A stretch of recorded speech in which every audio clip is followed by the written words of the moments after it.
I have lost visual now. There's a bit of a thicket here, so it is quite tough.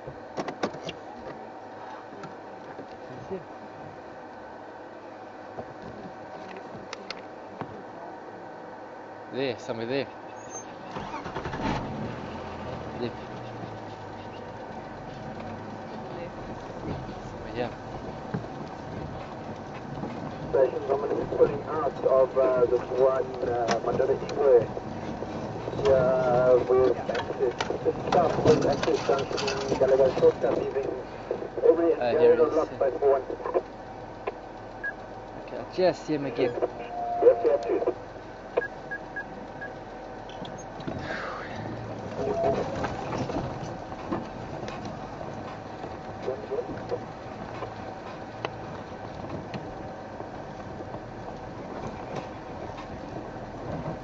Okay, so he went through here.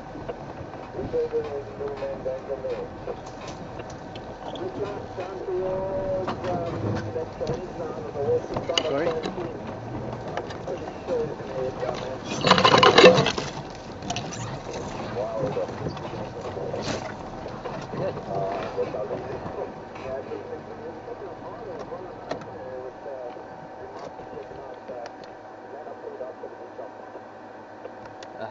It's going to continue going again. We'll let the other guy go ahead. He hasn't gotten to see too much of this leopard, so we've had quite a nice sighting. We'll continue.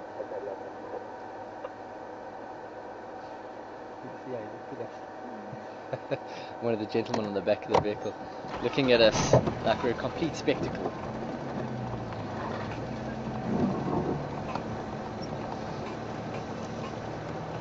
See him there. Just gonna try and stick behind him. Sometimes not easy.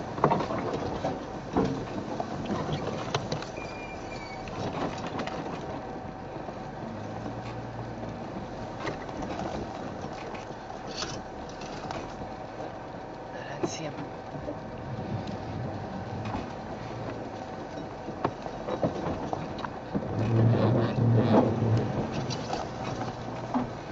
Duck down, don't touch this one.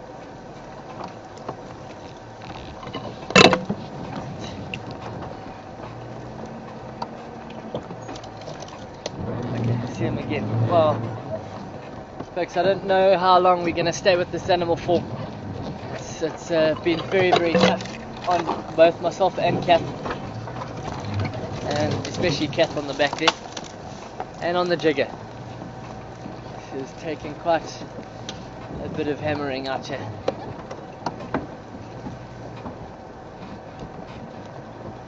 We'll try our best. Sorry, let me see this.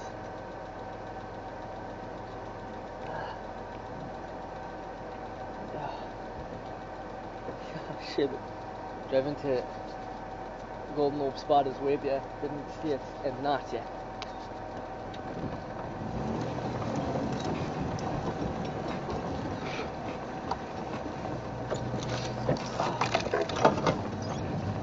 Try and go around here.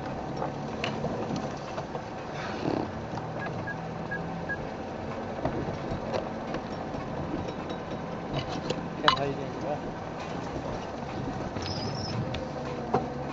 Thank goodness it's opened up a little bit here.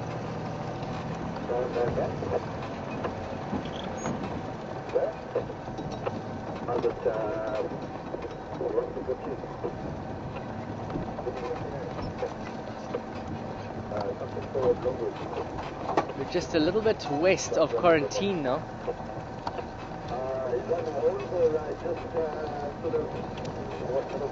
There he is.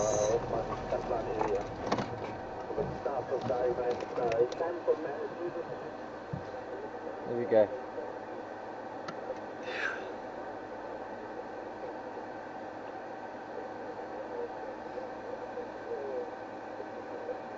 Certainly does look like he is looking for something. He stops and he looks ahead. Possibly he sees, especially in this sort of light, he is seeing much better than ours at the moment, and he possibly has seen impala in the distance. This area is absolutely amazing because this grass is about half a meter tall, and with this leopard being just on that, it just disappears below the level of the grass, and certainly makes it very difficult and easy for him to be able to get close to any form of prey, and difficult for us to keep an eye on him, as well as difficult for the prey to see him. There's not much of a breeze at the moment,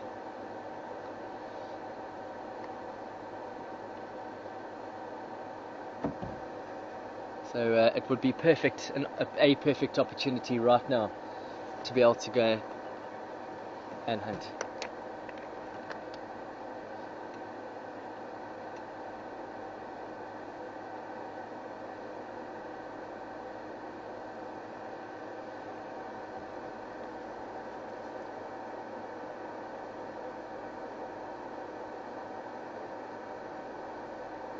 Constantly sniffing the ground as he walks, picking up possible scent of other leopard, possibly Induna or Karula.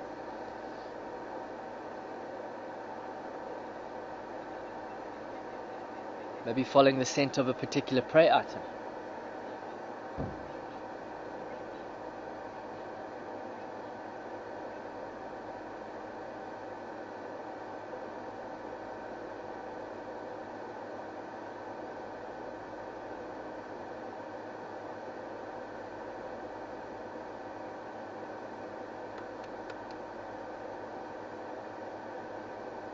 I'm going to try and move around again.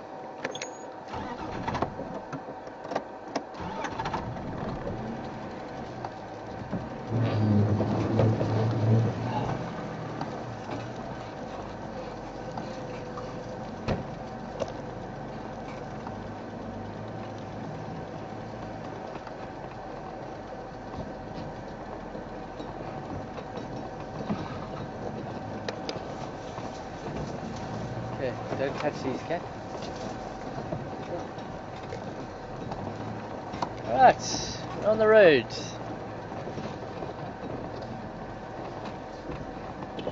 And off he goes again.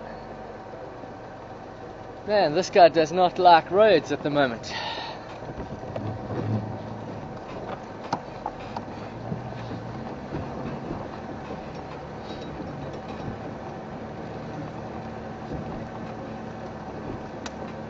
Try to get him to come past the vehicle. See if we can get him close enough. There he is.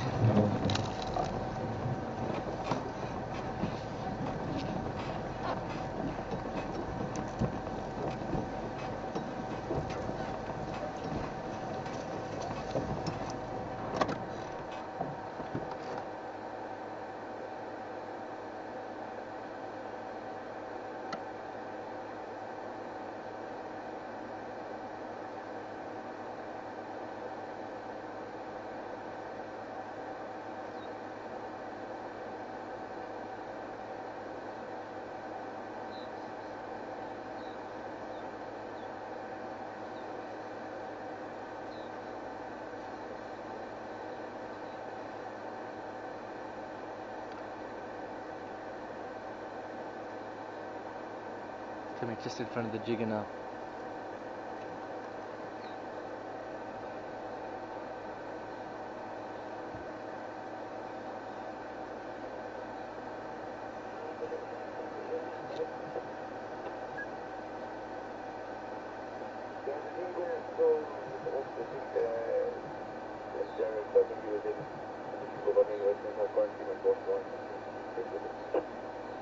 Okay, conversation, boss.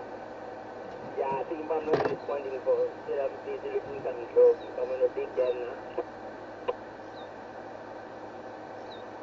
Well, this Ingwe is now quite far west of quarantine. He's heading in a sort of southerly direction, getting quite thick in this area. Alright, what I think we're going to have to do is we're going to have to try to change over here. We have another vehicle with us, which is a good opportunity to try and change over into the infrared. So folks, we're going to cut away for about 2 or 3 minutes, well, as long as we can, to be able to take us to change, and then we'll be back with the infrared camera and we'll continue following this particular leopard, and we'll see you shortly.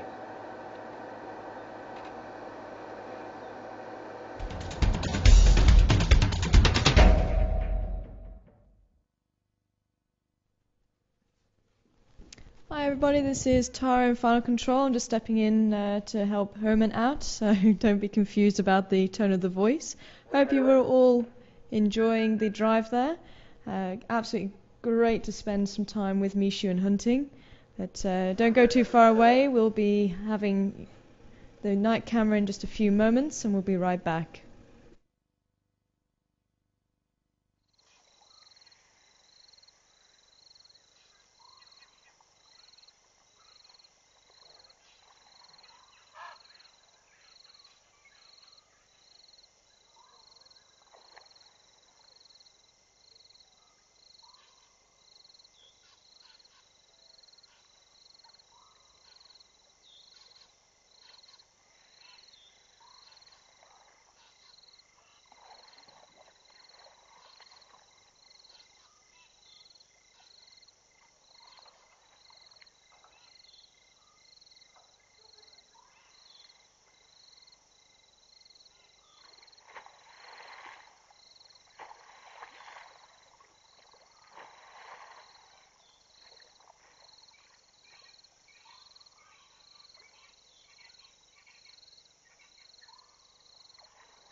And welcome back to the Jigger.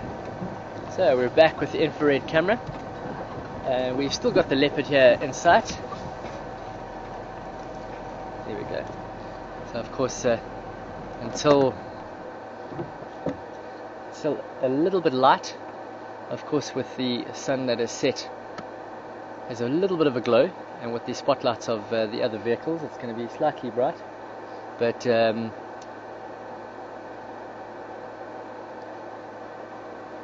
that's what happens when you switch over from the top camera to the bottom. You'll get it every time you click over.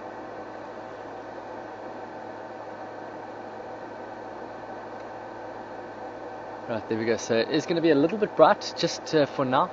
Our side it's actually quite dark, but of course the infrared is absolutely amazing with what it can pick up in this little light.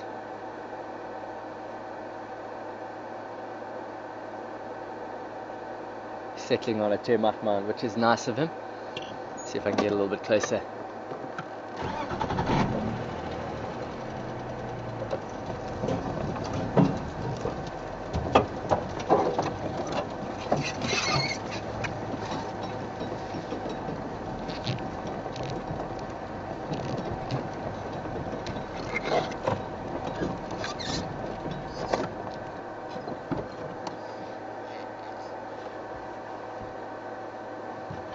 It's going to be a little bit out of focus just for now because of the spotlight that's on the animal. Usually it comes right when there's no spotlight at all, so until this other game vehicle leaves it is going to look slightly blurry with that bright light.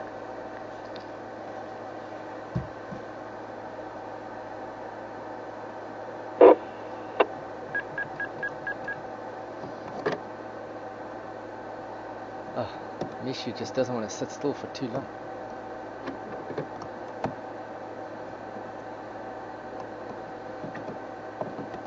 All of you out there, folks, please send in those questions. We are coming to you live for Safari TV. This is Djuma Game Reserve.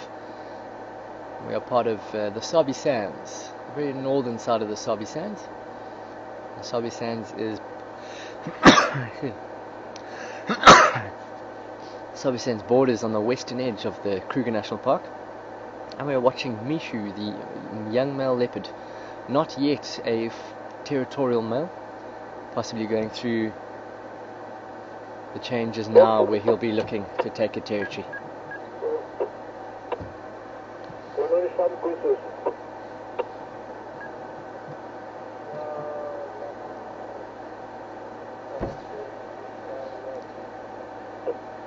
So just have to tolerate the spotlight a little bit on the animal, and then the camera will, once the spotlight goes, the camera will really kick in, so we just have to enjoy it. And the fact that he is not moving is great.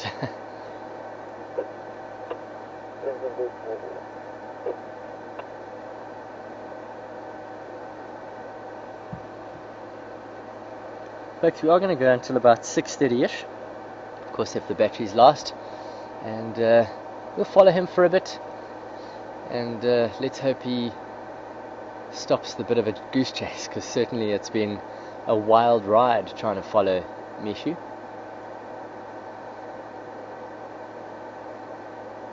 We've come all the way from Aubrey's Road through the block into Gallego shortcut, across Voyatela access, and we are now about 200 meters south of Voyatela access. We're just opposite Gallego shortcut now, right in the middle of that block, and we're about 400 meters to the west of Quarantine. So we are pretty much smack bang in the middle of the block between Impala Road, Quarantine, and Voyatela access to the north of us, and to the south of us would be like Zoe's Road, that sort of thing. So we are really in the middle of it.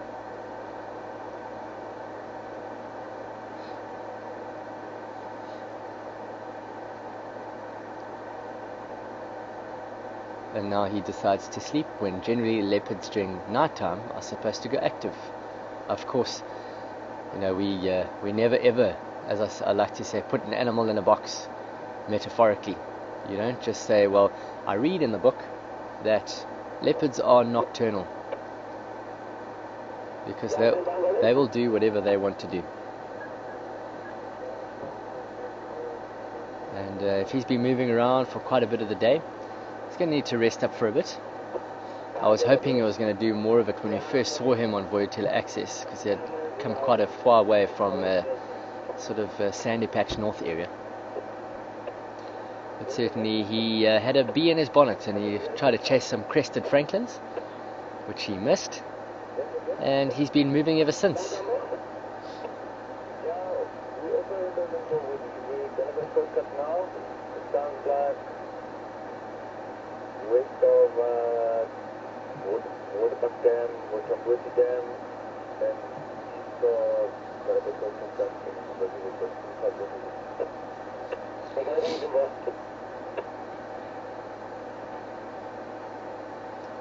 How amazing is that though? He's used a termite mound.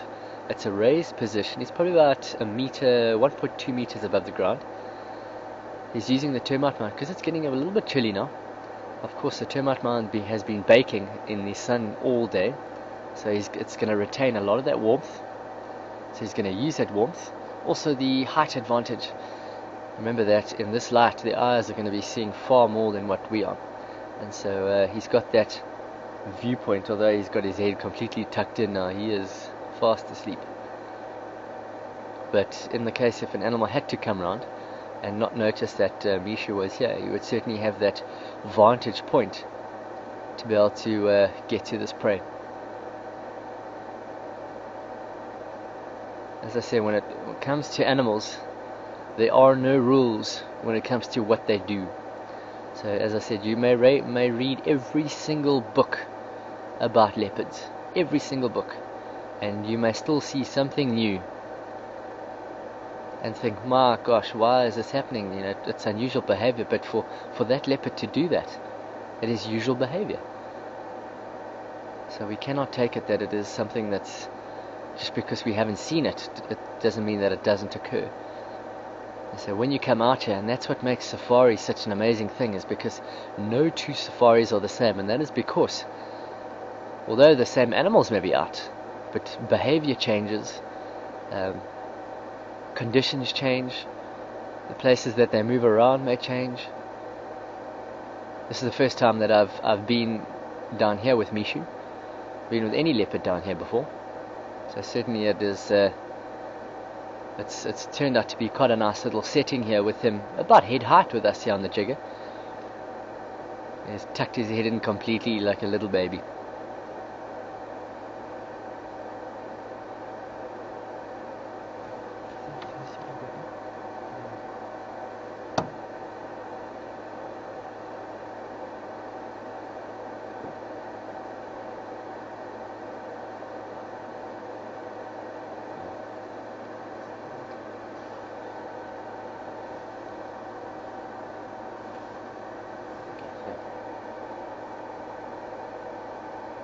See, those ears are down. He's got his head underneath or in between his two front paws, so hiding them in his armpits area if we had to compare. And if you notice, even though he's asleep, he's not completely fast asleep. There always his ears, if he hears something that he needs to listen out for. Ears are omnidirectional. They can move independently to pick up sounds from different directions. And even while in this bit of slumber, his brain waves are similar to that of humans during what we call a daydream, where you sort of zone out. The brain waves are what we call polyphase, and very similar to that. And so still alive and awake, but still sort of in a bit of a torpor, as we say.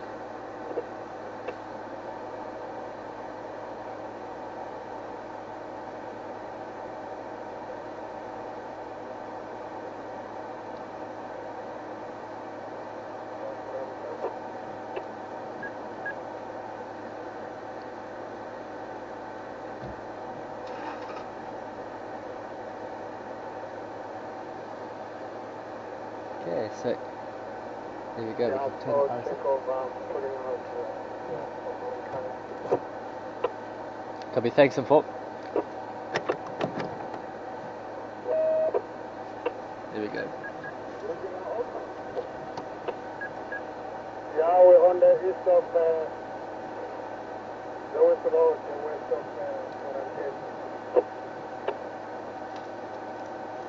okay, good people. Other guys leaving. Time for my jacket.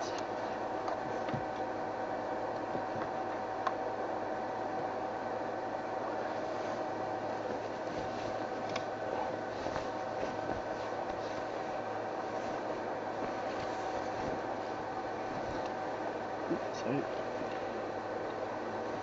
Remember, folks, you can still send in those questions.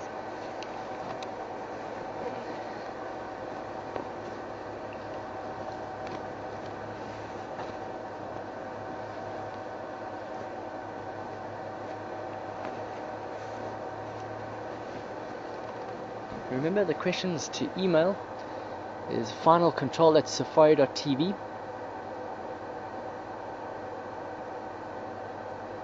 We've been with this leopard now for probably for just over an hour.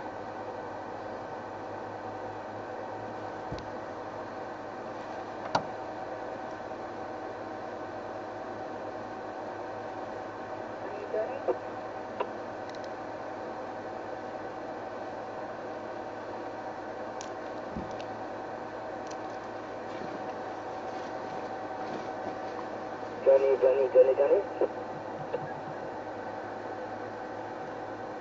I've got to keep the radio on just a little bit, folks, because we're the only one in the sighting, and if anyone would like to join, I've got to be able to guide them in. See if I can get a little bit closer to this leopard. We are a fair distance. I'm going to keep on watching. Just keep it out there. Just going to pull forward a bit.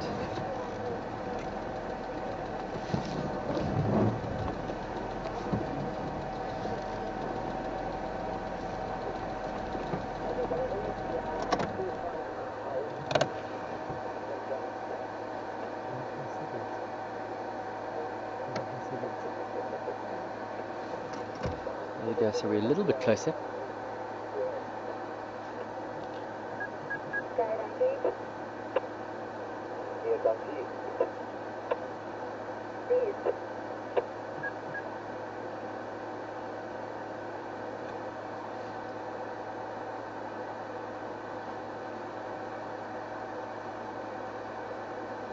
Haven't heard of any. Oh, it's been quite an active afternoon. Heard there was some rhino and elephant in Torchwood. Lion was also on Gowrie Main, Torchwood side, and the herd of buffalo that we found on Cheetah Cutline. And now Mr. Mishu, the beautiful leopard, Mr. Pantheropardus, after the Panthera group. Wow, he's really using and trying to cuddle as much and retain as much of that heat on the termite mound as possible.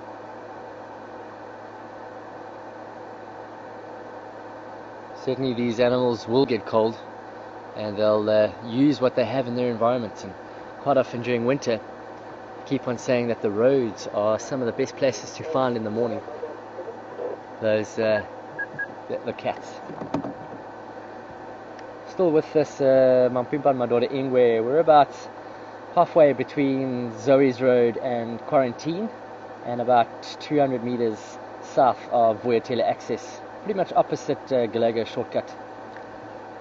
Is it still on that thick grass stuff there? Yeah, it opens up to almost like a little open clearing just behind all that thicket area, and he's stationary lying up on a termite mound now. Yeah, 5 out of 5, and he is stationary, which he hasn't been for the past hour. Like that, copy. Are you going to stay there, Jared, for a while? Well, that's affirmative, yeah, for at least another 15, 20. Yeah, you got space for another vehicle then? That's affirmative, just myself here. So I'm coming from Zoe's Philemon's Cutline Junction here. that is right up towards you. I'll let you know when I'm closer. Copy that. Your best access is to get onto Voyatele access and just come directly south. As soon as I get your lights, I'll guide you.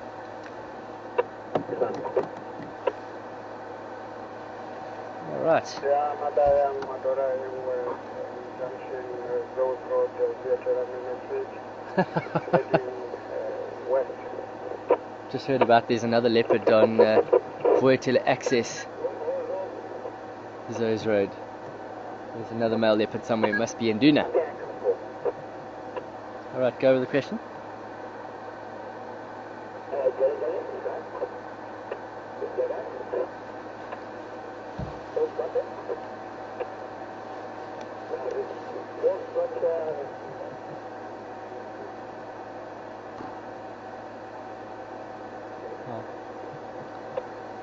Oh, there Joel again. Still watching. Fantastic. Joel's asking how many leopards are there in Africa and in South Africa. Joel, I have no idea of that number whatsoever. It's a very difficult one. I can tell you,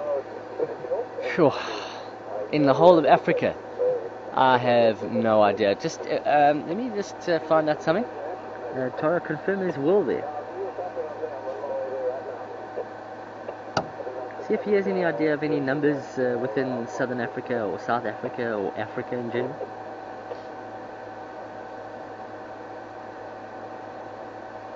Copy, thanks. Alright, Joel, so I've spoken to my boss, and if there's anyone who knows about leopards, it is Mr. Will Fox. And he said the whole point to all the research that he is doing with the Ingwe Leopard Project is to find out how many leopard there are. So at the moment it is impossible. You must remember that an animal like a leopard is not bound by any fences or anything like that. It's probably one of the most adaptable creatures in the world. You find them in most continents throughout the world and can adapt to pretty much any environment. If there's a food source in a living area or a living space, you may find a leopard. So to give you a complete, sorry, go ahead.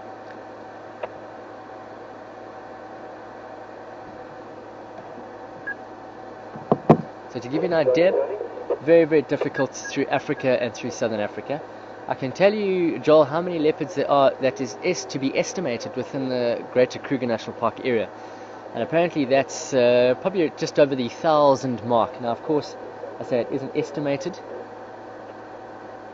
To be able to count leopard is very difficult. You'd have to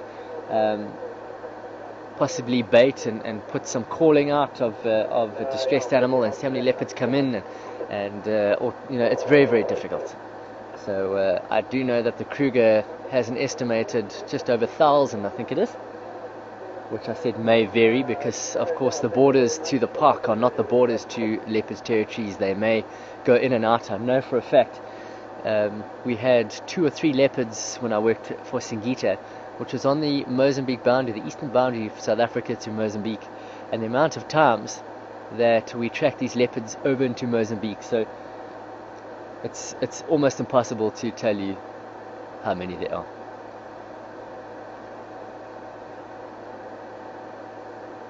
Okay.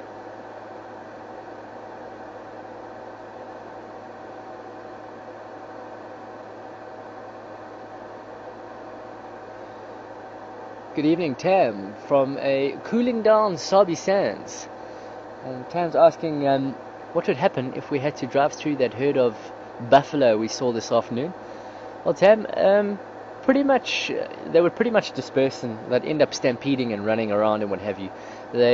Although they are quite habituated to vehicles, as close as what we got to them this afternoon was probably 5 or 6 meters to the closest before they got fed up with our closeness, and eventually they would stand up and move away. So if we would have to literally just drive straight through that whole herd, you'd just have a very upset herd of buffalo, and they'd end up stampeding, and you wouldn't have a buffalo sighting anymore. So you'd upset everything, and they'd end up having to stampede into the bush. Not something that we do notice when we approach the herd, I stopped and observed before we went closer. I stopped at about 30 or 40 meters initially. Of course, you don't know what may happen if something does disrupt a herd of 200 buffalo. If they decide to stampede in your direction, it's going to be a tough situation to handle. So once I approached the herd, I sat there for about 5-7 minutes just having a look around. As I said, 30-40 meters, all relaxed with us. Half of them were lying down, and then moved a little bit closer, only once I had realized that everything was calm and there was nothing really to speak of. And you just got to keep on, whenever you are in a sighting, you've always just got to keep on watching that animal's behavior. It can change in a split second, and you've got to be able to deal with that change. So game viewing is not merely just driving up to an animal and seeing it. It's being able to get what you want out of the sighting, leave the animal in complete stress-free. You've got to leave the animal doing what it was doing from when you got there to when you leave. That is how safaring is supposed to be done. We are not supposed to be playing any part in these animals' lives in changing what they do. We are here as observers, and from the jigger we can observe and broadcast to the rest of the world. And that's how you folks at home are watching. We are watching it live, so what we see, you see. And you would certainly see a change in behavior of an animal. Even though you may see us driving through the bush, we certainly were about 100 meters away from Mishu while driving through that bush. So we weren't altering his behavior in his direction, anything like that. And he's now made his way up this termite mound, and we are stationary. I'm positioning myself closer to the microphone so I don't have to talk louder to disrupt him. And as I said, you would see the behavior change in the animal. If they didn't like us around, they would run and we'd never see them. So certainly the past dictates the present with animal sightings. If you completely mess up an animal habituation process, you will never ever get close to that animal and view it in complete natural surroundings. With these leopards, we got to see them as cubs very, very early on. And of course, with Karula being as habituated as she was, the youngsters will be watching Karula as to how she would react to the vehicles, even though they are possibly frightened by these massive green things walking around. So a part of their learnt behavior, they would certainly watch the rest around them. Okay, go.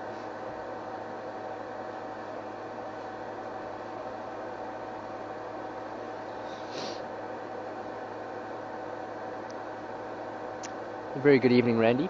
And Randy's coming through asking, are there termites in this mound? Let me just have a look here quickly. And it does look as it appears so. The termites don't really enjoy coming out, Randy, so Mishi doesn't have to really worry about it. Unless he starts breaking that termite mound open, will he start getting some activity from those termites. But so certainly they're all busy below the surface of the ground, busy working away and creating tunnels and feeding the queen, and the queen is producing more and more. So certainly he would be fine. And if he did pose a threat, he would certainly know very quickly, because he would become engulfed with termite soldiers that are trained to protect the mound. They've got huge heads and mandibles that produce a formic acid, and once they bite, they inject this formic acid which burns. And even a leopard with its fur, a termite would get into that skin and would certainly bite as hard and as many as possible. So the fact that he's on top of the termite mound, no problem whatsoever. And as I said, unless something disturbs the mound, starts breaking it open, that temperature drop and change. Remember, they rely on temperature to grow that fungus, because they feed on fungus to break down the cellulose. And so if you start changing the temperature, that whole termite mound will become alerted. Soldiers will start making their way to where that temperature change is coming from, where the area that object is breaking in, and they'll start immediately climbing onto that object, no matter what it is, from an elephant to a leopard to a human. and biting and trying to protect that mound as much as possible. But at the moment he's just lying on top of it, using the heat. He seems to be quite content. There doesn't seem to be any sort of uncomfortable manner whatsoever. Keeps on looking up now and again. Maybe he hears something.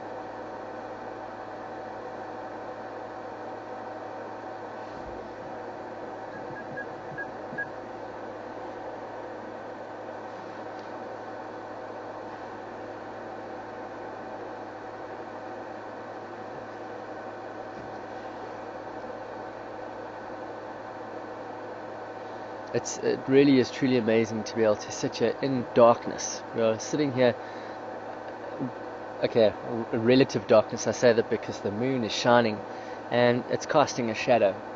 And with the naked eye, I can see Mishu on this termite mound. But we're sitting here in the middle of the bush on safari watching a leopard.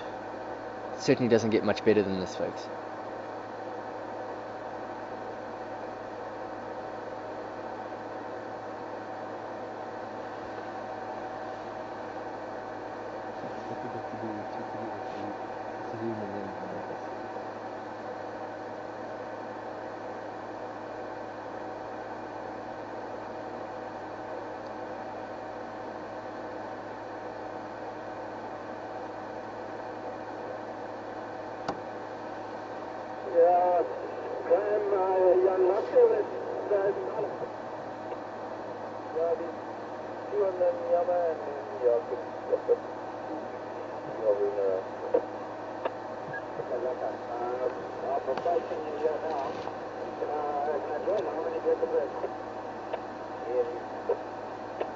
I can see a satellite going above us. Satellite flying from west to east. Or is it because the Earth is turning in that direction? This is the opportune moment to see shooting stars and satellites. The sun has set probably about half an hour ago. The first half an hour, 45 minutes is the perfect time to see satellites moving overhead.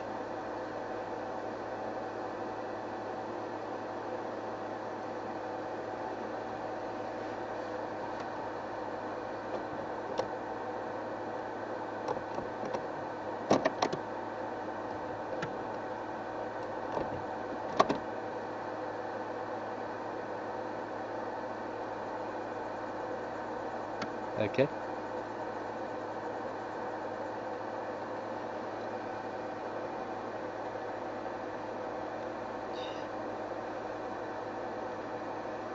Hi there, Leslie. And Leslie's just asking, have there ever been any attacks on humans, and when last was it? Leslie, yeah, it's a tough one. The only one that I know that occurred, well, I say recent, but a while ago now, probably last year, was because of the human's fault, and that generally is the general contribution as to why these animals attack humans, is because it's at the human's fault. It was that person was doing something completely wrong or something stupid. These animals merely react to our behavior. If I'm going to stand outside the car now, I should expect an attack from this leopard.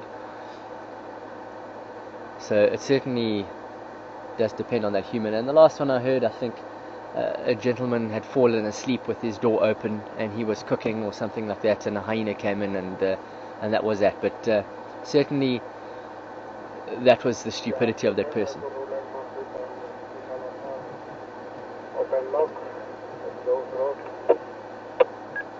Oh, I just heard of Karula and one of the boys on Zoe's road.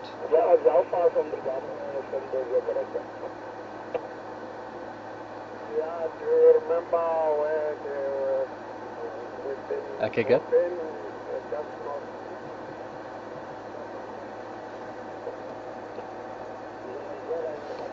Hi, Teresa. Teresa's asking, do we have pangolin in our area? Certainly with all the termitaria, Teresa, you would think so. Although they are very few in number, they are extremely shy and also extremely nocturnal. I've never seen a pangolin before. It's one of the few species that I long to see. I've managed to see one aardvark in my time, but a scaly anteater or pangolin, yeah, there's enough termitaria or termite mounds around here for pangolin to exist. I'm sure they do. I'm very sure they do. I haven't heard anyone calling in any, but they are very, very rare, Teresa, very, very rare. Have you seen a pangolin before, Teresa? Why you ask? Have you seen one? And if you have, that's very lucky, and where did you see it?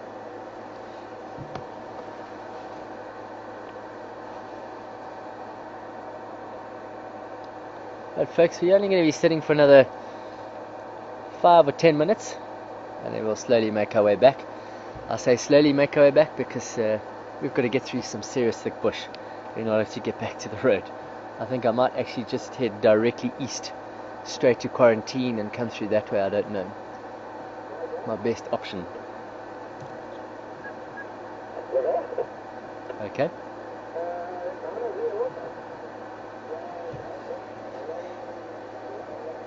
Okay. No go?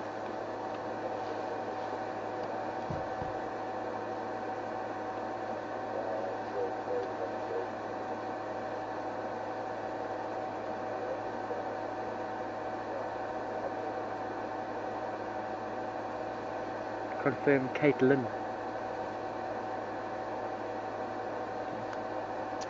Hello Caitlin. Caitlin, who's 9 years old, asking a very, very good question actually.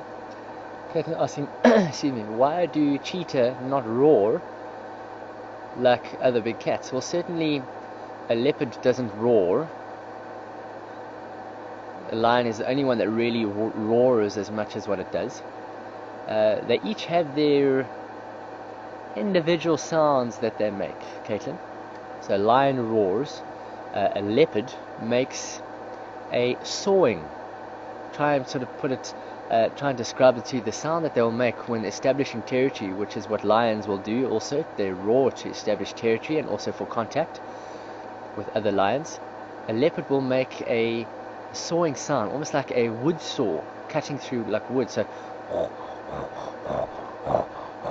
that's sort of cool. Sorry, Mishu. So there we go. So that I did it quite well according to Mishu there. And so they don't all roar. They all have their particular sounds.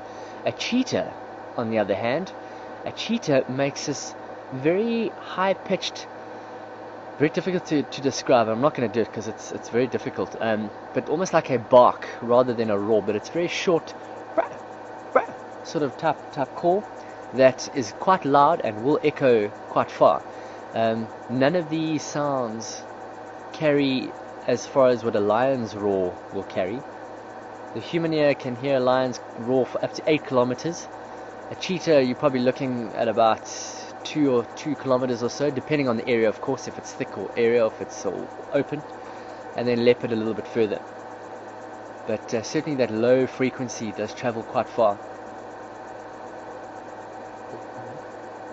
And remember that at night sound travels further, and a lot of animals will call more at night, especially the nocturnal species. Leopard and lion will call more at night because of the inversion layer.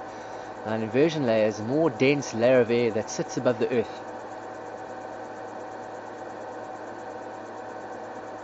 What are we looking at?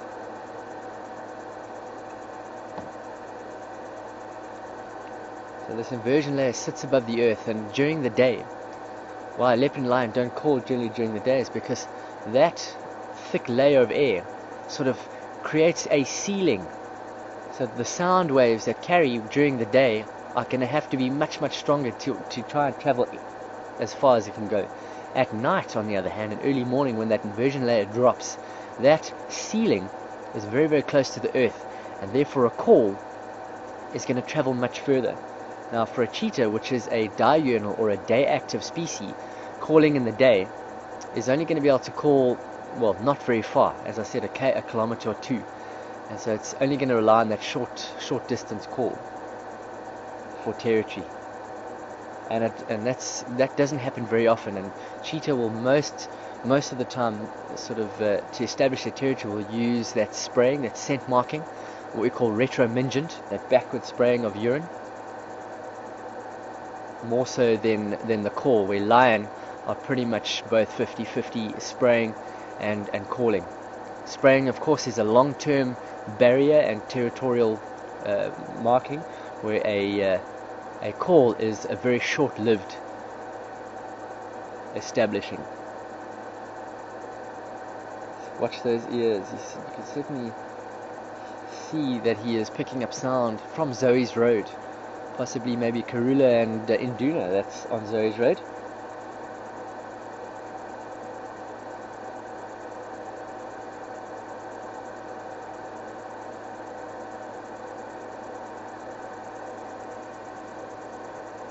A little bit, I think.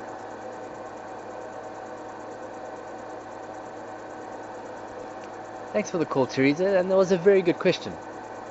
Very, very good question.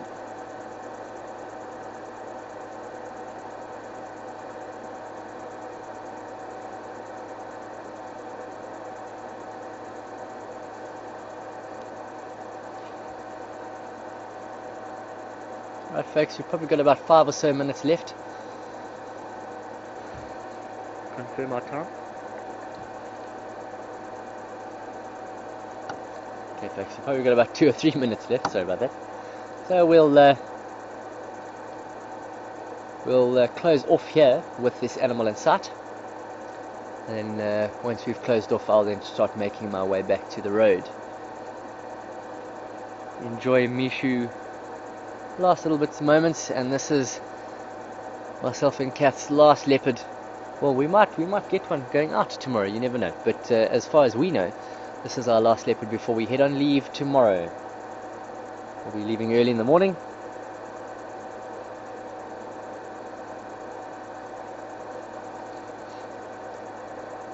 And we'll be back in 2 weeks.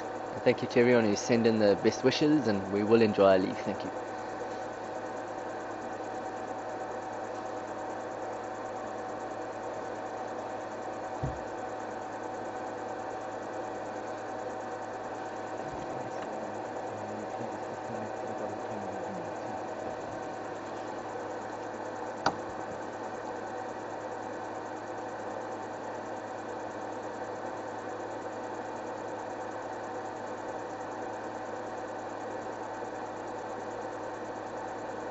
Alright, folks, and this has been an amazing drive. Some amazing animal sightings. We've had the huge herd of buffalo, which we stuck with for a while. We drove around before and after that, which was a little bit quiet, but you never know. You just never know the bush. And of course, coming across Mishu and spending the rest of the late afternoon into the evening now under this beautiful night sky. And from myself, Jared, thank you very much for joining me this evening, and the rest of the Safari TV team. I'm just going to try and position myself here, and the rest of the Safari TV team, really thank you for joining us this afternoon and the evening, and we will not be seeing you in 2 weeks, until 2 weeks, so from myself and Kath at least, we'll see you in 2 weeks, and from the rest of the team, we'll see you tomorrow morning at 6:30 Central African time. We'll be going out for our next safari, and from myself and the rest of us, we say goodbye. Cheerio.